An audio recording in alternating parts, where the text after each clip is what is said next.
जगत का आधार है शक्ति की आराधना। भागवत आचार्य पंडित सोमनाथ शर्मा जी। नीमच की पावन धरा पर ग्राम रेवली देवली में चल रही भक्ति रस युक्त संगीतमय श्रीमद देवी भागवत कथा के तीसरे दिवस कथाव्यास भगवत आचार्य पंडित सोमनाथ शर्मा जी ने कथा को प्रारंभ करते हुए कहा कि मनुष्य का कल्याण केवल भगवान की भक्ति से ही संभव है और यही एक साधन है जिससे मनुष्य भगवान को प्राप्त कर सकता है। भक्ति में भी सर्वश्रेष्ठ भक्ति वही कही गई है जिस भक्ति में भगवान से कुछ नहीं मांगा जाए, अर्थात निष्काम भक्ति ही भगवान को सबसे अधिक प्रिय है।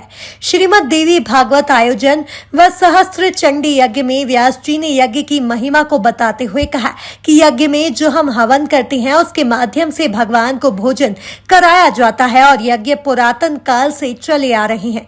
यज्ञ का महत्व हमारे सनातन धर्म में सर्वाधिक है और यज्ञ के माध्यम से भगवान प्रसन्न होते हैं।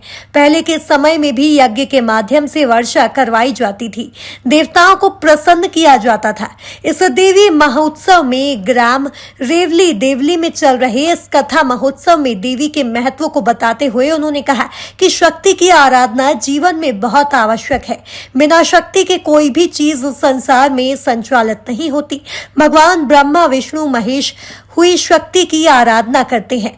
इसी के कारण पृथ्वी के भार को संभालते हैं। कथा श्रवण करने हजारों की संख्या में श्रोता और भक्तगण पहुंच रहे हैं। तीसरे दिन की कथा में राजा जन्मजय के प्रसंग, राजा परीक्षित के प्रसंग, पांडवों और कौरवों की कथा, वेदव्यास जी के जन्म व भगवती दुर्गा की आराधना के महत्व की कथा सुनाई गई। कथा में भजनों पर श्रोताओं ने जमकर आनंद लिया।